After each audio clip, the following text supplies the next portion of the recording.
Hi everyone, this is Tushar and we have Abhishek and we have Bhavya from Talent Lab and they are here from Delhi.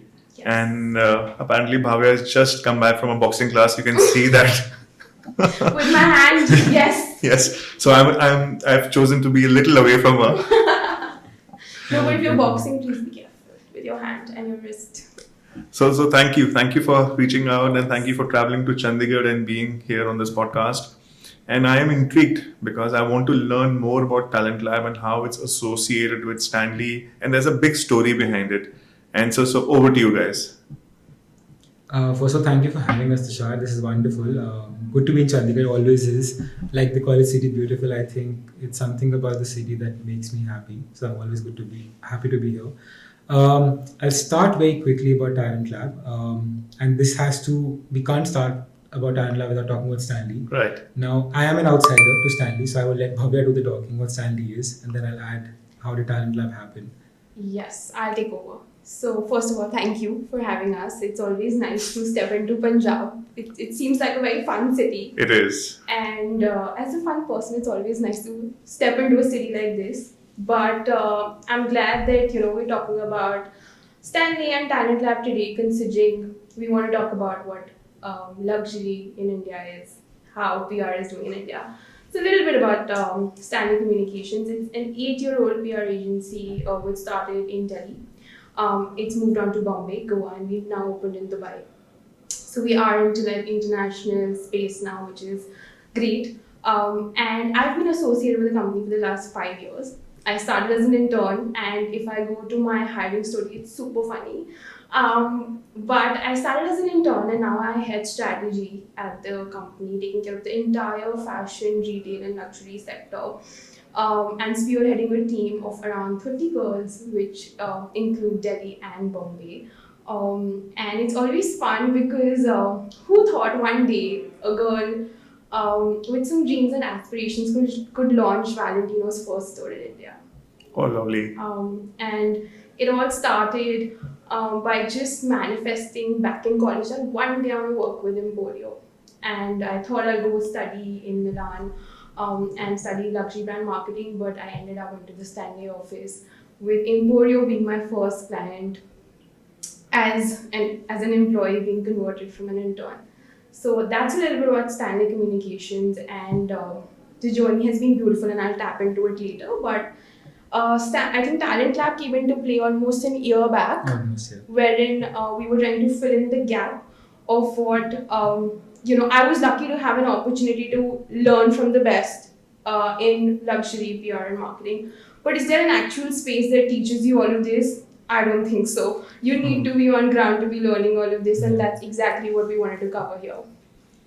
So I think I'm going to ask this question, of course, please. Because I was intrigued by what you just said, that your hiring story as an intern is very interesting. So let's go with it, because that is where everybody starts. Correct, 110%. So I was this girl in Jesus and Mary College, one of the Delhi colleges for girls, and I picked up psychology, sociology as my subject because at that point of time, you want to try like 100 things, and that subject just fits in beautifully in any and every workspace that you go.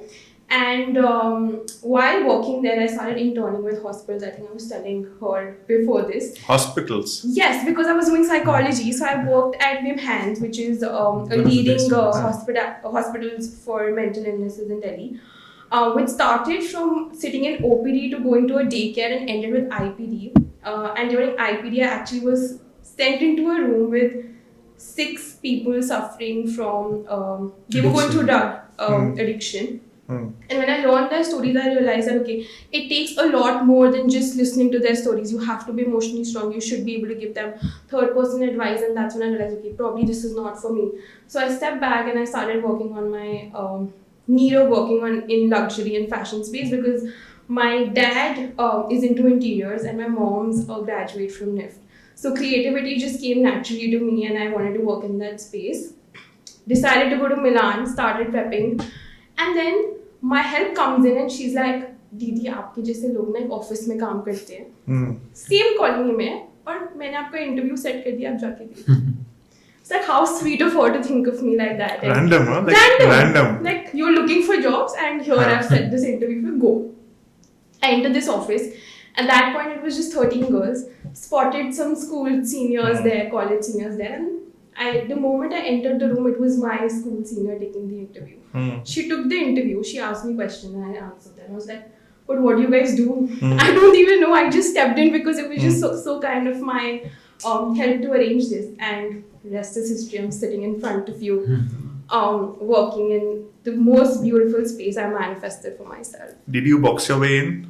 Possibly. No, that's not I wouldn't discount. I wish it was that difficult, but I think serendipity played at its best, and I feel like when you manifest things and you put them in a certain way, they actually come true.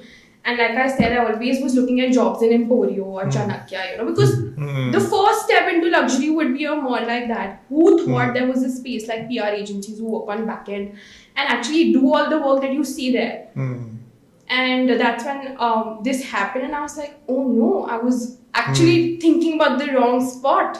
This is all the groundwork, but everything that you see on Instagram is being aligned in this office. And that's where it all set in place for me, and I was like, okay, wow, now I get to do what I get to do. And the first time was a perfumery in Emporio, which was launching on the first floor.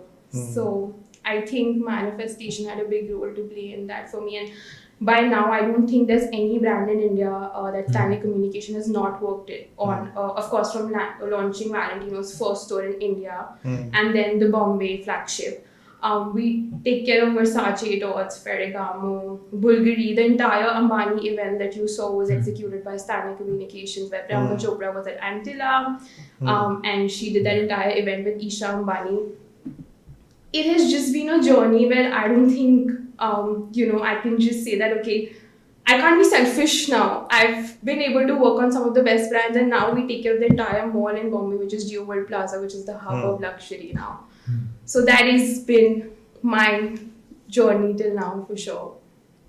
Over to you, Abhishek, because this is so interesting, and how Talent Lab, grew wings. No, I think so I'd love to know more. That's another story. Yeah, I think Stanley has been, for some reason, I would say this, Delhi has a very small circle. I've known Jessica for all these years. I've run into her socially and never spoke about work in my life. But I'll take a step back. I was never anywhere close to this industry at all. I was fortunate enough to go to some good schools. In fact, I'm in Chandigarh. I was just telling before this podcast that my first internship ever at 18 was at JW Chandigarh. I worked in the events team. My sister was a sales director, so thanks to her, she got me an internship. An 18-year-old boy had the ball of his life. 2 months running around the hotel doing, just talking to people. So I was like, this is fun. I can do this. I can talk to people. But I went to study in the UK. I went to a couple of good schools. Economics grad who was like, I want to work for sure. I wasn't sure what do I want to do, but luxury was an industry that fascinated me, but wasn't creative enough to, like I say this, if somebody sees my drawing, because people told me, if you're not a designer, you can't work in luxury. And I can promise you, if you see my drawing, you'll cry. It's that bad. So like, ye to nahi hoga. Then I decided to do what I did best. Reached out to people shamelessly and said that I want to work with you. And I got a couple of interviews because of universities. One of the brands, they work with Tots. The flagship boutique in London, I worked with them for almost a couple of years. Did everything, sales, retail, PR. Then they realized I was working with only Italian. They were like, and of course, their English is not the best. They're like, he can write. Let him do the writing and PR bit for us, for the store. And that I met the best people possible. From football stars to Indian celebrities, they all were clients I was working with. Learned so much. I was like, oh, I can work in luxury without coming from fashion. So that was my first understanding. And similar to her Harry's story, I always had a dream of working with a brand like Tiffany & Co. And that changed everything for me. I was in a cafe once, a very famous cafe in London. It's shut now. And I was doing my work on a Sunday, fighting with my buyer in Rome to get shoes for my client. And they were being Italians, that can't happen on a weekend. And this lady saw me like very 1 hour fighting with somebody very loudly. And she's like, just very middle-aged woman, son sit with me, what is happening, why are you so worried? Spoke to her, blabbered my problem. After 45 minutes of listening to me, she's like, this is my card. She was Tiffany & Co. director, UK and Ireland, HR. She's like, meet me on Monday. I went for a center, 2 weeks later, I left Odds and joined Tiffany and Co full time. That made me realize that, oh, I'm the only person sitting here with a degree beyond fashion marketing communication. That means this can happen. When I got back to India, worked with Gucci, similar things, but kind of got, because she said there's an opportunity in luxury, I don't think that was the case back in the day because we didn't have too many roles. I got really tired of doing similar things and I couldn't grow. Got a chance to work with Louis Vuitton. They wanted to hire me, but I was like, there's no role for me. I can't work with you. So throughout all of this, one thing that I always advocate for, I joined UNICEF as a volunteer at 17, been a big advocate of education. So I was like, let's try this. I knew the founder of one of the companies I work for, and he's like, what are you doing? I see you back in India. I'm building this. Why don't you come on board and work with me? I'm like, oh, education is fun. Let's do that. But after all these years doing some decent work in education, making some decent name for myself, I realized that I once got a chance to give a guest lecture at a school in Bangalore about branding and this. I'm like, I'll just say whatever I know. I'm like, I still have the roots, and this became a thing. And today, I'm a visiting faculty in branding management at 6-7 schools. And that is such a fun experience to talk to people and realizing they have no clue what the industry is. And it's grown massively. India has money. And thanks to players like Reliance who've gotten so many brands. So we don't say like, we have to go abroad to buy things. So we are aware. That also means if brands are opening up, we need talent to work for the brand that doesn't exist. So that is always at the back of my mind when I'm working with somebody, training them for jobs. I'm like, they don't know what to do in luxury. And they're also hesitant that, oh, if I don't have a degree, because there's some random uncle, auntie has told them that, listen, if you don't do this, you can't get it. Big gap. And I'm a careers person. One random day I reached out to him, like, listen, we've been connected. Power of Instagram. Yeah, power of Instagram. Like, listen, this student of mine, she wants to know about PR. You are the best person I possibly know. Just help her. And she very kindly just said, sure, make me speak to her. Strangely enough, after 2 days of speaking to her, I get a call and she's like, this was fun. I really enjoyed telling her what to do and helping her with that. And we got together, we got Jessica and 3 of us sat and we were like, she's like, I always want to do something in education. And we are like, very simply put, what Talent Lab does. If today Bhavya is a brand, let's say Valentino coming to India, they don't know how to hire talent because it doesn't exist. And if Tushar is somebody who's a graduate, wants to get there, he doesn't know who to go to. And there's a complete white space that nobody's addressing, and that's been such a massive skill gap. That's exactly what Talent Lab does. We're helping you find the right employees and training you for it, which unfortunately universities are not able to do, some of them. And here, she's struggling to find, retain and train talent, we're solving it for you. That's all Talent Lab does. And like we have networking communities, Talent Lab is also a community between everybody in the space of luxury, PR, fashion, allied domains. And it's just been a fun journey so far, and we're learning along the way. Fantastic. So that's what we do. Our recent masterclass was with the ex-Communications Dior. And she's the one who executed the Delhi Gateway of India, Bombay Gateway of India event. And that masterclass was a learning experience for both of us as well, because we learned what actually went behind it. Like they collaborated with Times of India. Who thought Dior would collaborate with Times of India to create a newspaper for that day, so that every guest in that particular hotel could actually, at least if they can't go to the event, they have access through Times of India to know what's happening. Imagine every guest at Taj Towers had a newspaper in the morning with Dior. That is the power of PR and what you're supposed to be doing. Unbelievable. I think this opportunity happened once with us when this telecom company called Hutch. I used to work for them in their marketing team. The dog, of course. The pug. The pug, yeah. So during launch of their operations in Punjab, in the morning we reached office, and on our tables was an Economic Times newspaper. And every newspaper's front page had individual photographs of every employee. Just imagine, 100 employees on different tables with an Economic Times front page. And it was not कि हमने या किसी और ने print करके. Correct. I'm sure किसी PR agency ने उसको develop किया. But the same quality of paper, that same color with news, it just looked surreal. Do you have it with you now? No. But I maybe have a picture of that, but that's wonderful. Hutch did it first, Dior. Yeah, it was 2004. 2004. Oh my god. It's 2 decades ago. 2 decades ago. Yeah. So about this, every person who's passing out during their college days, and have a certain attachment or attraction towards luxury. And Yes. it is also an intimidating line, right? Yeah. People are scared also.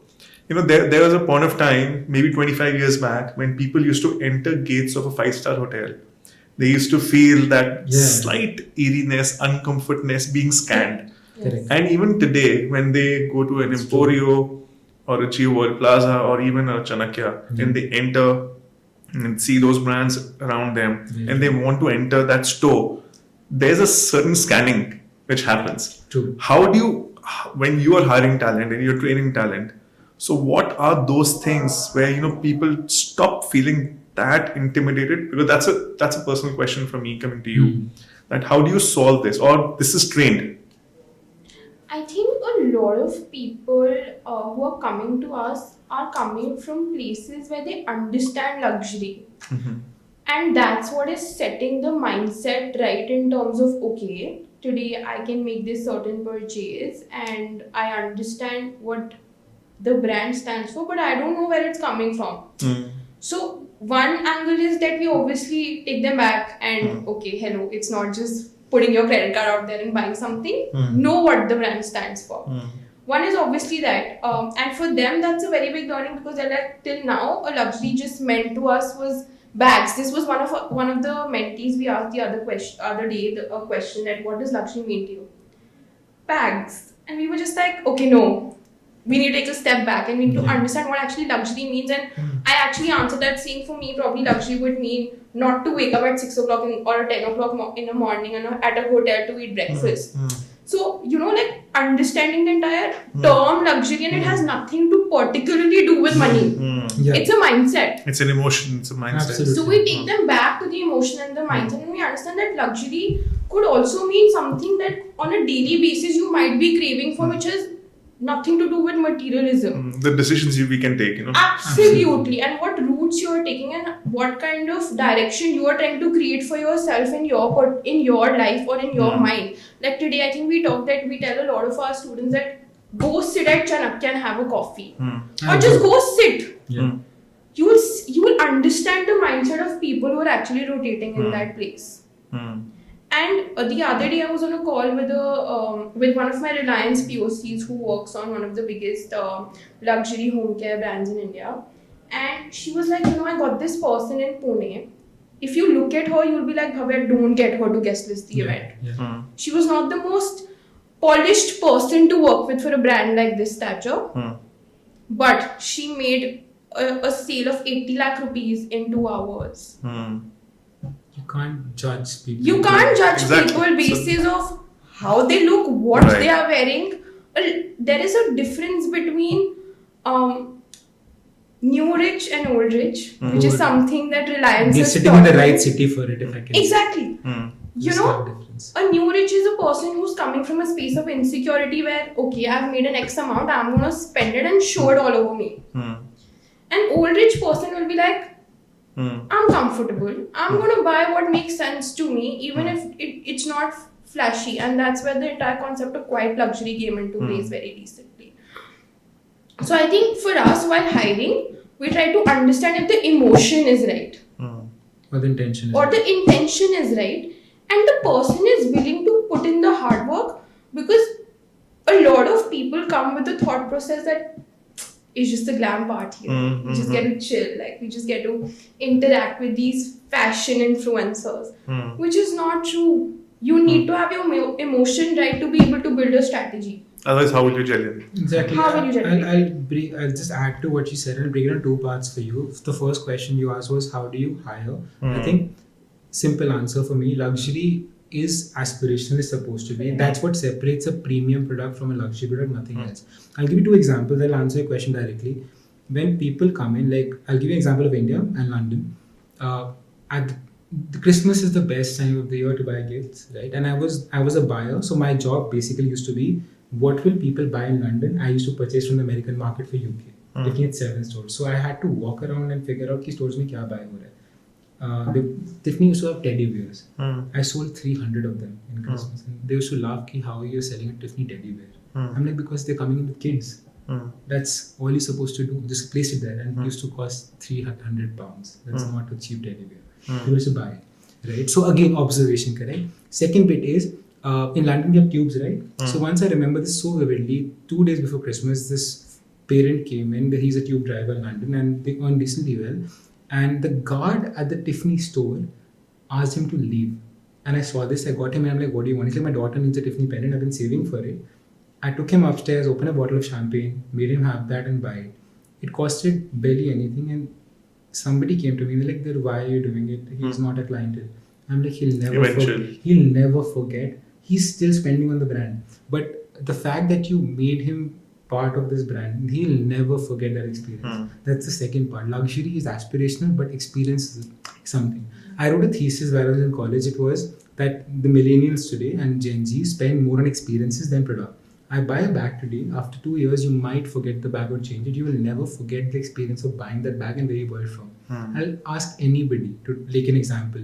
Ask them for the most expensive purchase. They might not be able to give you details. They'll remember where they bought it from, what was the experience of it all. They will never forget it. That's what people pay for. Today, the more and more we get into Gen Zs, they are coming and questioning the brand. Okay, are you sourcing the material ethically? Are you getting things done properly? This is also part of new luxury, right? And when we're looking at talent, one word, you can't judge. You can't presume. A person from Moga is my favorite person. I don't work with Gucci. The funniest thing is he still has to buy something Gucci in Delhi. He calls me, I route my call. Why? Because he used to come in a kurta pajama. He had only one thing. He's like, I earn a lot of money. I stay proper pinned ka banda. He has only एक शौक, मुझे Gucci के shoes पहनने. You name a shoe that Gucci makes, that guy owns. He only wears a white kurta pajama. Every 2 weeks he used to come to Delhi to buy a pair. One of the client advisors in the Gucci store was very snooty and told him कि like आप क्या ही खरीदोगे. Very rudely in the face. He didn't realize this man has bought over 50 to 60 Gucci shoes. After that day, even after I left, he's like, listen, I'm going to call you, you get this done for me. And he's the nicest person I know. You can't judge. Like what she said. So you're working in the space, I need you to have patience. I need you to not judge people. I need you to have that patience that listen, everybody, like you said, I love the part, they're intimidated. It's a different and difficult space. How do you make a person comfortable? How do you talk to them? If I start talking to them, I hate this, she would know as well, the people in Emporio, when you walk in Chanakya, they are talking in a language, what if I don't speak English? Doesn't mean I can't buy into the brand. You have to work into their shoes. You don't speak their language, find somebody who does. Another point is you should be willing to learn and understand, help them, make them comfortable, get them a cup of coffee and say to them, what do you want? I've had the most beautiful experiences, conversations where I remember a Bangalore parent came in at 9 in the morning at a Gucci store and they were like, it's my daughter's wedding. I want something that every Delhi woman doesn't own. I mean, that's a good question because, right? But the point is, I got them something, sat with them for 2 hours, and everyone's like, why is he wasting his time? The person ended up working with 40 lakhs worth of purchase, and that was it. And I was like, because you pay attention, they were like, no store bothered to sit with my daughter and understand it's her wedding after all. You have to realize these things. So if you're getting into it, you have to realize you're not just selling. You're also realizing somebody's spending a particular part of the amount, and the person can be wealthy or not, but they are definitely investing in it. If it's a girl's birthday or a kid's birthday, they're buying something that's a special day for them. You have to make them feel special. They'll never forget it. And last bit, even if you're losing a sale, always do right by the client. I have so many clients over the years I've seen that used to come and like, listen, I want to spend 10 lakhs. Do I buy all the things from this brand? I'm like, no, buy 2 here, buy 1 here. Why? They always come back to me for a question. That trust is built. And that they'll remember I met this person at this brand because the second you are standing in the store, you can be a guard, you can be an advisor, you can be the store manager, you are representing the brand. You can't go wrong with that. So anybody, at least I look at, I have only mentioned soft skills to you. Exactly. There are no hard skills that matter. Right. I can teach you. Soft skills are a big problem. I just need you to, and the last bit, just the willingness to listen. That is 101 of hospitality. You feel like punching a person like Bhavya likes to. I don't have to. I have to avoid the conversation. I have to just be like, it's okay. Because I take example of Oberoi here. They teach it best. But they don't have a concept of saying no. They can't do it. They'll make it happen. They'll find an alternative. No doesn't exist. Second, client is always right. If you're unreasonable, they will come back and protect you as an employer. but you can't do wrong by the client. And that is the mindset I think you should working in luxury or any industry. I think all the skills are very transferable. I think just adding on to what you said about the guy who comes in kurta pajama, this is on a very sale basis, right? Yeah. Let me just circle back on strategy. Yeah. Bulgari just launched a Kada bracelet in India. A Kada. I mean, we are sitting in Chandigarh, of course. Picking up the first launch for an India exclusive was a Mangal Sutra, which is open to every Indian woman kind of a concept, right? And now, basically, what I'm trying to put here is that luxury brands are thinking, what is a product that we can build only and only for Indian market? Like we could have never ever thought that this could even happen with luxury brands. Now an LV has a Rani Pink collection. A typical Dior has a Rani Pink Lady Dior bag. Gorvi. Exactly, and which was actually promoted by Gorvi, who's the princess of Jaipur. Coming back to the Kada. Now Kada is a very specific to north part of Punjabi, the country, right? Yeah. And when we were sitting on the briefing, the country head was like, okay, the people who exist will buy it, whatever. But I am looking at a person who's driving a Fortuner in Gurgaon and who wants a solid Kada on his hand. So strategy began from there. Not even thinking about people who are sitting with wealth, but a person who's willing to spend that 12 lakh rupees on a particular Kada just to have it on their wrist, irrespective of the fact that what car do they drive, where do they live. And we are learning this from strategy and coming back from sales, which is very, very interesting. And the face for that is Ayushman Khurana, a bang on person to represent Kada because he's just made Chandigarh proud overall. And all he had to say was that it's been a part of my childhood. A Kada is a part of every guy from, I think Abhishek has one on right now. And you know what our inference from that was that every engagement now is going to see this Kada as a gift to the groom. I know this is the B01 design. Exactly. And they have done it typically in a yellow gold, which they have in other colors outside. Perfect wedding gift. And till now Cartier had that market because they were selling the love bracelets. And now Bulgari stepped into a north sector just to get Kadas. Even I've seen Omega making wedding rings now. Yeah, exactly. Wonderful product. So, I mean, luxury is at its peak in India. With Balenciaga coming to India, we are about to launch Asia's first luxury cafe, Armani Cafe in New World Plaza. So not only accessories, clothing or bags, but now even F&B is taking up, like, yes, we had the Starbucks and the Pretz. Yes, but now an Armani Cafe which is sitting in Dubai and Cannes and now in India. Who thought? So you can't, ignore India and Indians. And I think what Talent Lab is trying to do is making that experience of entire, luxury and purchase even more special. Absolutely. We are just trying to, like he said, it's all transferable. We are trying to put whatever we have learned. We didn't have mentors back then to tell us, okay, this is right or this is wrong. We learned all of it on ground.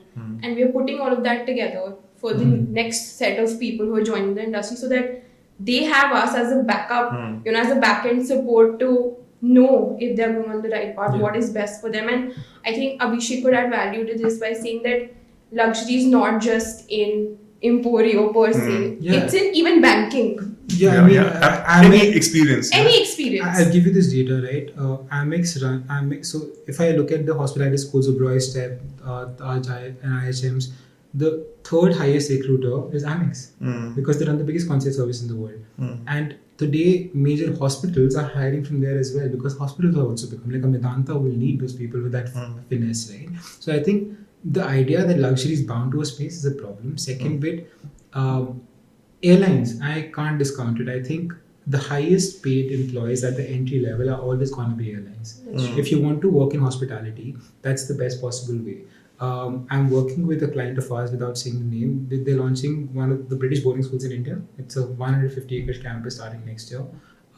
Saying that it's better than a 5-star hotel in the country is gonna be secondary. Every admin staff we hired, most of them come from hospitality, and the salaries are better than I can say an assistant manager at a McKinsey, which says a lot. Absolutely. That's a benchmark, you know. That's a benchmark, yeah. But I think one thing I would like to add is that a lot of people think that working in luxury is very luxurious, Oh, no. which is I think it's a game of patience, understanding. A lot of soft skills are needed. a lot of patience, good listening skills, and also to be able to understand that, like he said, client is always right. So you have to make sure that you're communicating that and trying to also find a solution while sorting an issue at their end, which might be like illogical if you try to come to solve it, but at the end of the day, you are dealing with a luxury brand, right? So you have to make sure that you find a solution whatsoever. And everything that you see, for example, the Bani wedding that is happening right now. My sourcing team, still happening, has been up and about till like 4 o'clock, 5 o'clock in the morning in Bombay, figuring out outfits and jewelries for everyone. Okay, Sharvari has to wear this, Bhumi has to wear this. There's a sourcing request for Alia Bhatt, and they want custom pieces for themselves, which are being made in like 5 days, a week.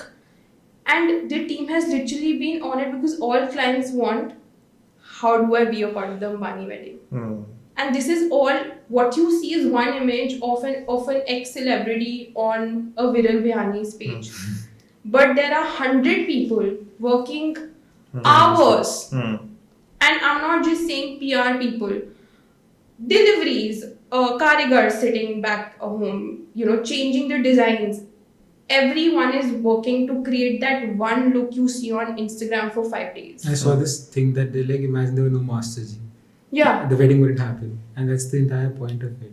Exactly. It's just... So I think Diet Sabha posted an entire conversation about everything that celebrities wear is returned the next day. They don't own anything. They don't buy anything. Everything is basically loaned to them for that particular day. And everything comes back in a day or two. Within that time frame, representing that this PR, making sure that people are getting to know.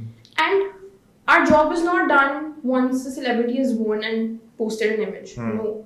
Then there is a full PR plan to how to rotate that content into 10 other media publications to create more PR value, because at the end of the day, numbers play a very big role.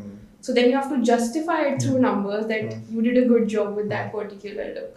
So while a Diet Sabha says that if it flopped or it's late, you still have a job to save at the back end, and any PR is good PR. So tell me something. Now, you are from Delhi, and today we are in Chandigarh. We spoke about Moga also, Moga. So what we have noticed is tier 2 towns like Chandigarh, tier 3 towns like Moga, these are now rising on the map. And these are the towns of emerging India where the next growth spurt for the country and economy is. And this is where we are plugging in my Soho offices, where we are building ecosystems for infrastructure in office spaces. Now you understand that as a company, recruiting and talent lab, creating luxury, people who represent that quality. Yes. What is your thought that how do we get talent from these towns who would be a part of this industry? I'll take a dig at it first, and Bhavya can add, and I'll take the education route here. Yeah. So, 3 cities I'll borrow. I do a lot of work between Raipur, Jabalpur. We just opened a new office in Bhopal. In fact, the reason we had to open an office in Bhopal, abhi we had offices in metropolitans, was to make sure we capture this market. Would you let anybody in the room guess that which city has the people who travel on a given day to buy stuff from Emporio Chanakya? Which city has the maximum number of people? And this is common data to all the malls in India. Is it Chandigarh? No. Take a guess. It's the city in Uttar Pradesh, UP. Has to be Lucknow then. It's Muradabad. Oh. Maximum number of clients who take a drive in the morning, reach the store. I'll tell you what happened. They leave, they're like, Abhishek, this time we need appointments, and we're going to be there. And you go to any store in Emporio or Chanakya, you'll find VIP client appointments scheduled for Raipur, Jabalpur, Muradabad, Lucknow daily. And you're like, what is happening? Hmm. These people are two kinds. Most of them have the wealth, they're not traveling a lot abroad. So they're like, हमें तो लेना है तो लेना है, right? And those people who are going to pay the amount of money and get whatever they want for sure. They're going to travel, go in the morning and do that. How I started identifying this is, these are same kids, parents who are sending the kids to the most fanciest boarding schools around the world. If you have that disposable income and you want to spend, these are educated parents or either well-traveled, they're aware. Second bit is today, the other audience in metropolitan, when they're traveling abroad, they're getting to know about other brands. So like, I have a simple rule. If I end up running into a lady in India who's carrying a Celine, I cannot go past her without complimenting her, because that means you are aware, you have taste, you're not buying the next bag. I also know those ladies in Delhi who tell me that, listen, because my friend bought this bag, I want it. That's not educated luxury. So you're getting there. Like she mentioned, quiet luxury, Xenia and Loro Piano, it's coming up. Now, because people are traveling and buying, kids or the next generation of students are seeing this. I have gotten so many kids who are walking into a Pearl or NIFT or an ISGI or other schools in India, or going to Milan, London, want to study fashion. I never had so many kids. Last year I had 3 kids from Jodhpur go to Parsons. That's a phenomenal change. They're like, listen, my dad runs a furniture design firm, but it's not luxury. I want to make it luxury. I want to start my own. I have a kid from, I love this boy. He runs the streetwear t-shirt brand. He's an NMIMS student in Bombay, Jodhpur. He's like, sir, brand banana. So that means you're seeing it around you. You're seeing those fancy brands coming in, like people are wearing those t-shirts. I want to build my brand.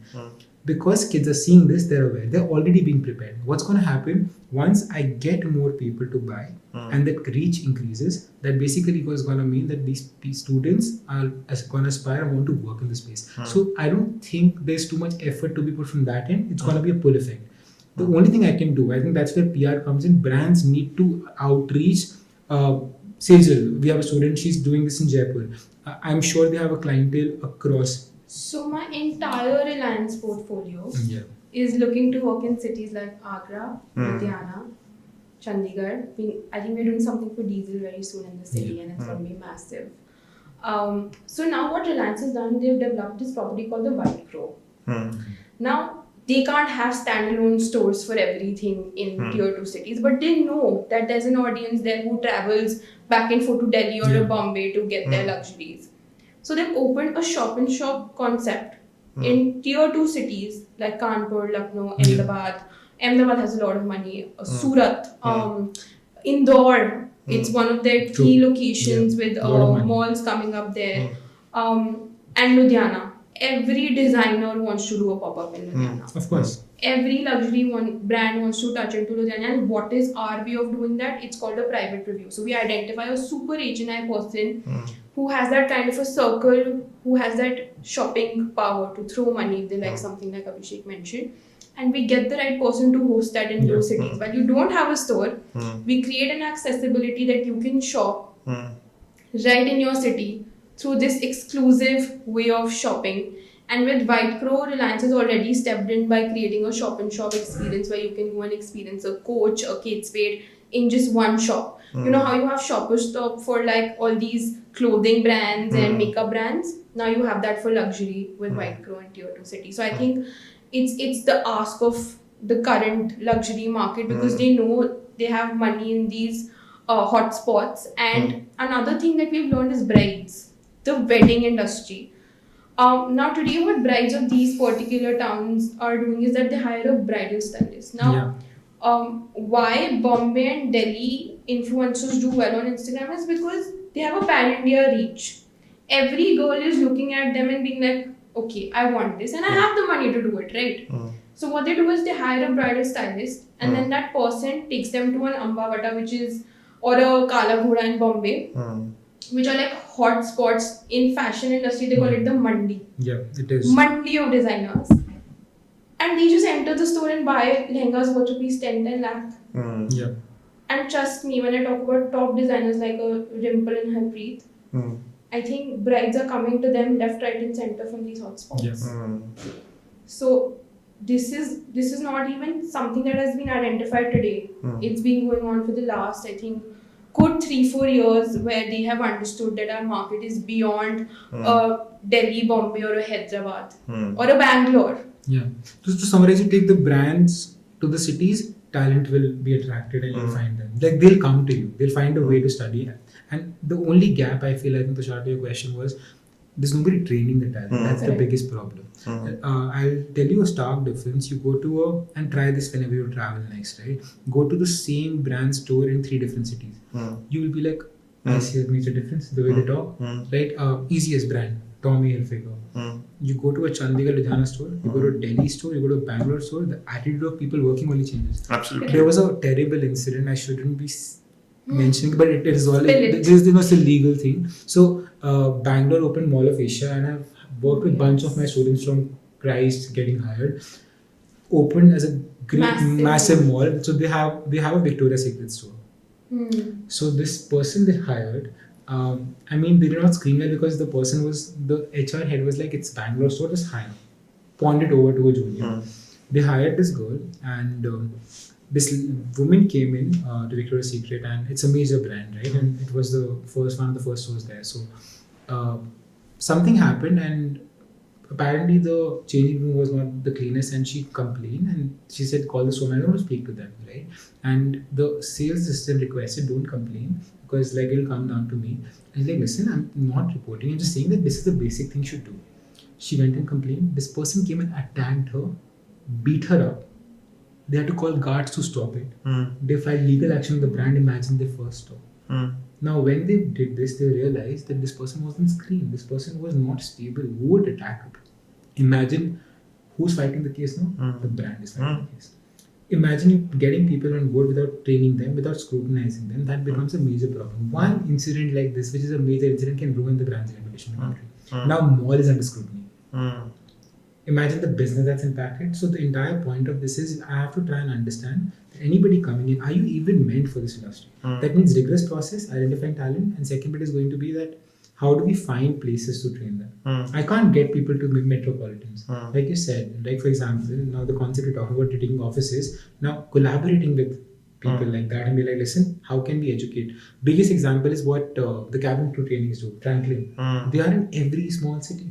They train cabin crew. That's why as the industry grew for travel, they started training people from the smallest cities possible. You have a bunch of people from Punjab coming in to get into cabin crew today. Why? Because they went to them. Franklin centers I've seen in Raipur, a one-room center, small, almost as big as this one, 5 girls training every single day. Now that means I have to take the trainings. Of course, virtual works. Wherever you can do that, I think that's a good reach. Where it's not available, I need to find a partner to do that. Even hospitality. Yeah, see. If you go back to Agree. Oberoi's, I mean, you go to any hotel of theirs. Oberoi's step is the best. Be it Udaipur, Jodhpur, any corner, and the hospitality you get in there, all local hirings. And I think Oberoi runs its own hospitality Oberoi's step, school, yeah. and that is why they're able to churn out the best Best talent. hospitality talent. And basically, you're actually creating an army of your own, which is then probably going and working in other competitor, hotel chains. But at the same time, you've created that monopoly where you're picking up talent and training them to reach their best potential, even if they're not working for you. Because you mentioned Oberoi, I have to have one gentleman I respect and admire is Mr. Kapil Chopra, who owns the Postcard Hotels and an app we use called Easy Diner. He became the youngest president of the Oberoi Group of Hotels at 39. And this is a brilliant story. At 39, people are getting into management at this, and he was the president of Oberoi Group. Been at Taj, massive roles. What he says about this is any talent that we are handpicking and hiring at Postcard today. And Postcard today, for anybody who hasn't heard about, on average, a room night, it's more expensive than any hotel chain in the country. And they're doing phenomenally well with 30 odd properties. He says every talent we're hiring, 2 things we require. They're going to stay in for the long haul, not going to run away after 2 years. And we train them, retain them. Every single employee at Postcard has an ESOP. They're like, listen, if you are somebody in housekeeping, you have ESOP. That basically means you are allowing them to understand something you screw up is going to impact the brand and going to impact you down the line. That basically comes to the point that the concept of giving ownership to people is so important even in any and every role, because they're like, listen, this is our responsibility now. I think that's a very smart way of cultivating a culture that, listen, whatever role you do in industry which is that vast, you're going to help. That's another way of getting talent, because pandemic has not been most favorable. We've seen how people are jumping ships very often. So I can only see, Talent Lab has that, edge, and you understand that what things need to be plugged. So kudos on that. But tell me about this meme which has been floating, and I want you guys to put this on rest about there's a Dior $3,000 bag which only gets produced for 5%. Yeah. I'm sure you've all seen that, and haters are haters. They will say, but I think we all need to understand that it is that emotion, that entire experience of buying a product. If you just think about the cost of manufacturing a particular product, you have failed to identify that the other costs which go when the product lands on the counter. So what would you remark on that? I'm gonna give you 2 points. One for me, and I'm gonna bring this up, even this not a direct question, is counterfeit. The biggest problem that India faces today with luxury industry, thanks to China, is counterfeit products. It's the gift that's given and it keeps giving. Today, from a naked eye, everybody cannot assume or get to understand, because the quality of counterfeit products is so good, you can't get to know. Why am I bringing this up is today so many people, the Dior bag, everybody's seen what is the jute bag called? The beach one, everybody uses it. The Dior pop. Either way, I think everybody's seen that. I've seen the maximum number of fakes because I understand the bit. I can tell by the font it's written in. It's not the same thing. But everybody cannot tell, right? Imagine you go to a tier 3 city, you're going to carry the bag, like it's Dior only. But in Delhi, I see everybody carrying it. I know it's not the case, right? And also, they are not even producing those many. When this Dior thing happened, another chapter that opened up was, I think this is a problem of ethics and value addition. What you said, I completely understand that. People don't go behind the scene and understand the value creation. It's like if a person coming to me, Abhishek, you help me with something, and I charge a certain sum, they're like, no, this is too expensive. I'm like, I'm charging for the years of expertise and experience, which is in every service industry.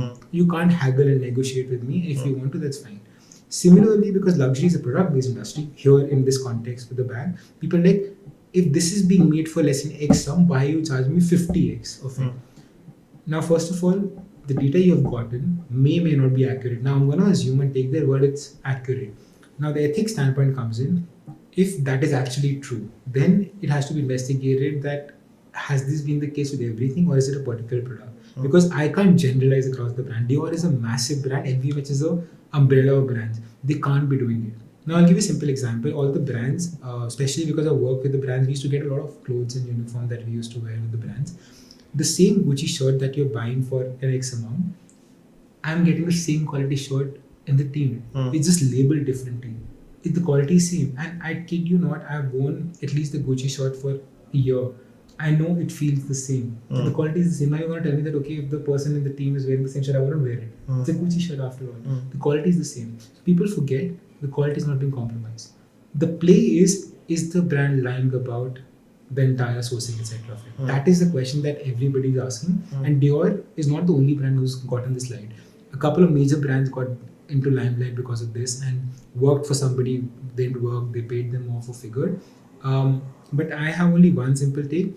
People have to realize value addition is always going to count, and one particular bag or audit cannot be generalized for the entire brand. You have to be smart enough to realize that there's a reason they have grown and existed, and everybody is not stupid.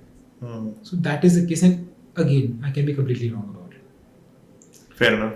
I think it's a full legacy. I mean, it's not a brand who's 2 years old and just entered the market and trying to sell you a bag. There are vintage pieces of that particular brand in different countries that people are bidding upon to get their hands on. So you can't put a price to that, can you, first of all? Second of all, you might just be seeing a price to a certain product, but there is a full retail chain to it. There are stores, there are marketing teams like us, there are agencies, there are logistics. That is just one aspect. You're just probably counting a base cost. Today, if you go to a designer, you can also be like, "Ye lehenga 10,000 mein ban jata hai. Why are you selling it for 10 lakh rupees, right?"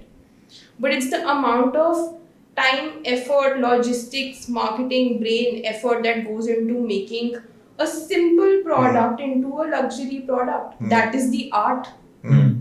So how can you question an art piece? Is my take on it, because it's just not a product. It's somebody's thought being envisioned in a physical, tangible asset, and then there are plus things added. So I think every now and then somebody has to take a dig on something, and right now it's yours, so like they're running behind it. Tomorrow Yeah, will be I know. something else. Yeah. Like again, just going back to the Ambani wedding, what's the point of showing off so much money?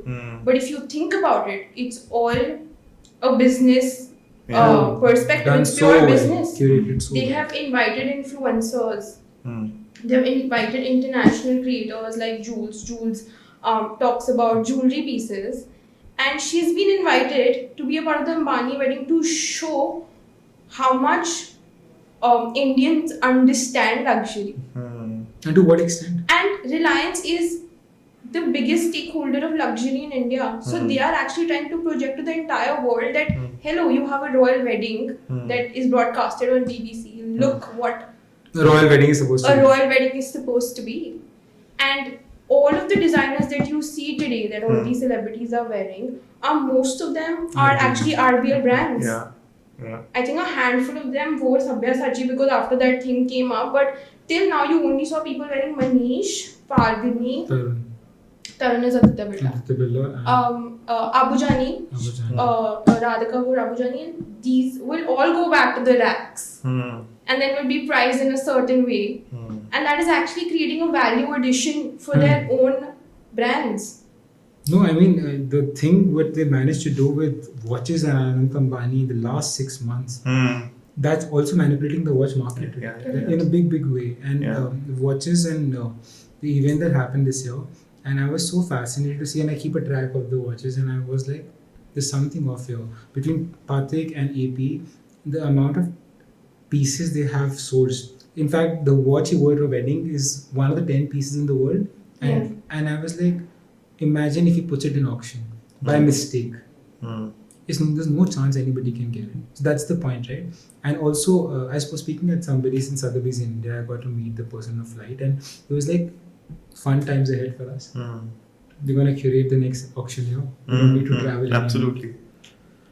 Now, coming back to the theme of the podcast, it's untold sacrifices. And I'm sure when you guys thought about Talent Lab, and there will be stories that you guys, went through, and the setbacks and some things, you came out of. So tell me something collectively about one setback which you overcame and how it empowered you guys. Where do you lead on that? I would say that everything I do, there's a common tangent to it, because I try and wear a few hats and try and manage most of them decently well. I live out of a suitcase. It's true for her as well. I'm sitting at 120 flights this year already. And those many days, so it's always a thing that you're always on the go. I think what takes biggest hassle is that you don't get to spend enough time with family. They understand and support that ambition and everything, but that's a major drawback. I don't think you can factor in. Also, pandemic has taught us so much, so that's one. And second bit is,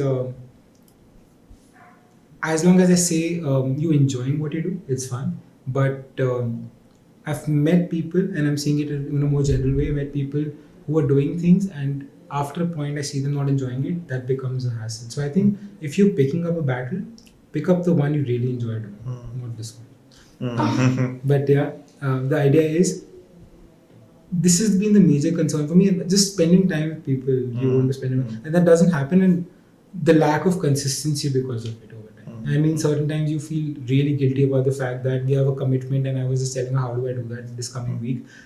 You feel bad that you wanted to be there, and it was important, but something else is just there. Maybe not the most important work thing, but you can't avoid it. So those things, for me, that's the only sacrifice, honestly. I think the constant battle that I face is work-life balance expectations from like family and friends. I feel like work-life balance can't be a 50-50. It can't be. It'll sometimes be work will be 90 and personal life will be a 10%, or sometimes when you have to prioritize, that balance will change. But at the age that we are at, and with the ambition that we have, I think if you have to achieve something, you really have to put in your 110% and literally work your ass off. You can like beep it if you want, but like that's what it actually takes to be at a certain position. Today, if you're seeing some of the top people working in a certain ways because they have put in that time and effort and made sacrifices on like personal life, missed personal events or missed personal things to be somewhere and do something. Like, trust me, like PR events is a lot of interacting, holding a glass, putting a smile on your face, or even on your worst days. I'm tired. I don't want to do this. I don't want to be nice to you. But I will put up a smile and be like, it's so nice to see you. In my mind, I'm just like, can I please go back home? So yes, it takes a toll on your personal life. 110%. You have to be out there, putting yourself out there every day, being well dressed. I think that is also another thing, that even if you want to wear pajamas and live your life, no, suit up, behave yourself, be out there and conquer the world, because this industry is very out of sight, out of mind. I actually traveled to the US and took a vacation for the first time in 5 years of my working life for 5 weeks because it was my mom's 50th birthday. And people started messaging me, have you moved out? Have you left Stanley? Have you changed your country? And when I came back, and they were like, it's been so long. And I was like, it's just been 5 weeks. Like, I didn't even miss that much for you to like outcast me or like just say that, okay, you've left the scenario. With regards to Talent Lab, because we aim to solve a very interesting problem. Because every day a client would call and be like, do you have someone who can take up the job? I'm really looking to hire. I don't know if people understand how this life works. Getting those calls every day, then picking this up, and we actually thought of building an entire curriculum and following that to the T with everyone. And we made the curriculum. We still have that curriculum, but we've never applied it. Because when we started interacting with everyone, we realized somebody wants to do it online. Somebody wants to sit in the office and work with us. Somebody wants to observe on ground. Somebody wants to attend a networking event. And then we realized that just like luxury brands don't have a fixed strategy, we have to go bespoke. That is the same thing we understood with Talent Lab. So we started making bespoke curriculums for each of our students to understand what is the lag, what is the problem, and then conquer it accordingly. And then that is how we identified that we want to do set master classes, which is a way of like multiple people to join online and learn a particular topic bi-monthly. And then we made a format out of it, which is called personal mentoring, where you get access to being in the Stanley office, observing, understanding how things work on ground. We give access to one event for you to see what happens on ground. You get personal mentoring sessions from Abhishek on understanding how to build your LinkedIn or how to make your CV or what streams would work, because luxury just doesn't mean that you work with a back brand. No, there are like streams to it, and there could be different ways that we could identify you could work in the industry, and that is what he specializes in. I probably would step in when a brand has to be, a strategy has to be explained, and how the groundwork happens. How do you plus things? How do you do the budgeting? How do you plan the entire thing? And Jessica would probably step in onto more entrepreneurial skills, how to build a company, how to hire, how to put together a team to achieve the best results. So we all bring in our expertise, and that's something we realized, with time, that this is the strategy and there have been times where we were like, okay, we are going wrong. We need to take a U-turn, sit down. And we've sat down and we've restructured ourselves, and it's just the three of us. Literally running this show at the moment, and I think we already have mentored around 10. Yeah, and we have luckily these interns who've come and worked with us, different capacities. Most of them are students that I'm working with. No, I think just to add to that, one thing that is important to mention is initially a couple of people started asking, are you charging for this? I'm like, no, you don't have to. I get this very often because I work in the career guidance space. I think what people tend to forget, that what you're considering as a nominal thing to get into this is an expertise of people who have done this. Now imagine Jessica is somebody who's worked with a bunch of brands of Bhavya. You get to learn from them. They will tell you about a brand strategy you'll never learn in a book. Or you won't know how the ground level thing works. So if you can't value that, I don't think even you'll pick it up. And I'm very straightforward about it. They know this. Because I've seen, and I hate the fact, and I think Tushar, you're an entrepreneur as well, you'll agree. The second somebody starts talking or negotiating with me, I know that I'm not in the business of selling vegetables. And you can't discount expertise, because I know this person, when you apply for jobs, is also going to discount themselves. That's a big problem, and that's one skill I really want people to learn, because when I'm training people for interviews, they're like, I'll give you a simple answer. I'm like, okay, why do you think somebody should hire? They're like, I'm the best candidate. I'm like, you're not. They don't know that. Instead of saying that, easiest bit, I'm going to tell you that whenever I'm doing an interview prep for jobs, I'm telling them one thing. Do you understand one thing? You're applying to a company, 100 people doing the same thing. 90 of them are saying the same thing. 10 of them are going to tell them, listen, I'm not the best person. I'm willing to learn and improve. This is what I can do for you. This is what you need. Let's figure this out. The second you do that, you're telling them, I'm open to learning. I know I'm confident. I'm not boastful. Very fine line, and you got it. The second bit is, if you're working and choosing a company, out of all the companies you have at the table, you chose them as well. That means you are also deciding to step into that company and give your time and effort there. Similarly, they could have hired somebody else. It's a mutual thing. You walk into a university, I tell the students that I'm preparing that, listen, they're going to benefit from a good candidate if you do well. My favorite joke is, till the time Sundar Pichai became the CEO of Google, IIT Kharagpur was shut. Not that he wasn't doing it, he made the Google Cloud. The second he became CEO, they were running on the streets. Desire Island. No, you're benefiting from the name, right? So you go to a good school, you benefit from that. But the idea here is, people don't realize. So their confidence is very important. And if you need that confidence, you need the right skill set, you need that expertise. And if you don't want that, please, that works. And also, like, as per my experience, I've had interns from some of the best colleges, some of the best luxury colleges in the world. They come and then they leave in 1 week because they realize the amount of work that has to go. I think that's okay. And That's okay. That's absolutely fine. Yeah. But I think just adding on to what Abhishek said is that that's where we step in. We localize the entire process because you're starting in London as per their working style, which does not work in India. So there is a huge gap there as well where we explain. Like, for example, I think Dubai is facing one of this concern. That is why I think Touchwood Stanley is doing well there, is because you have these, Pakistanis or Indians building brands there and like building the world there actually. And there are agencies which have Americans. I have no idea. So then they are just like, इनको तो समझ ही नहीं आ रहा है हमें अपना brand कैसे build करना है. They don't understand our language. They don't understand what our mindset is and what is the kind of audience we are trying to tap in. And that's where an Indian agency does well because they can relate and join the dots of the working. But isn't that true for every space, consumer behavior thing? Right? You want to build a brand, you understand the market. Like, I was on the train today, I was listening to this podcast. I love Shantanu Deshpande. Like, he runs this Bombay shipping company. I met the guy.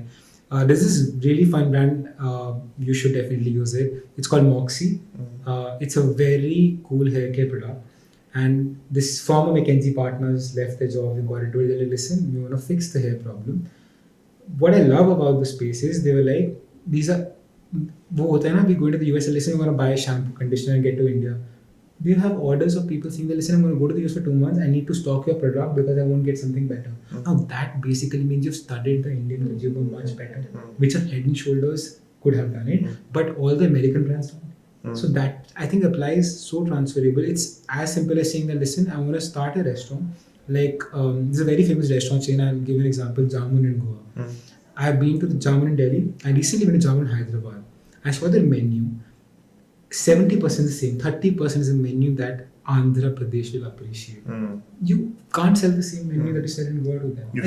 I think it is common to every business. McD does it. Yeah, McD does it easily. Like, Best they example. have a south menu, they have a north menu, which is like, they know they're adapting, right? Correct. Why do we leave the service industry out of it? Absolutely. And that's what we are trying to actually capture. And there is actually no one else doing this in India. Yes, you have your Maragoni's again in Bombay. I mean, see, again, the thing is, Marangani is there, but there's another school in Bombay as well, I can't name. But I think kids are saying I want to go to that school. I'm like, I'd rather spend that money, either create a venture fund, because that's the fees they're charging, and utter waste because you call them up and they'll take you.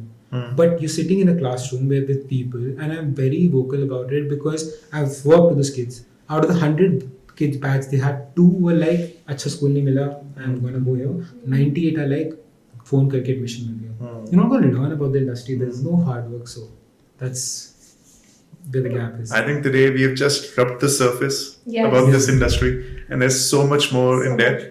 And I'm just hoping that Talent Lab is able to get the maximum benefit especially from towns like Chandigarh and younger towns where people actually aspire, and you bridge that gap and bring in that skill into them. And on that note, I thank you so much for coming to my Thank show. you so much for having us. This is the first time I've had two guests together. We're very glad. We're very Yes, glad. with the second season, of course, you had Yes, to like take very- it a notch Yeah. up, right? And good luck with your recovery. Thank you. And I think thank you. You've given us this understanding that it's time to take Talent Lab to like Yeah, of course. It is. different Oh, I cities, agree. and That's a I learning agree. for us. that's a for learning sure. for us. So thank you for that. And pleasure to have No, you of at course, my thank you show. so much. Thank you So glad to much be for here. having us. Thank you. Thank you, guys.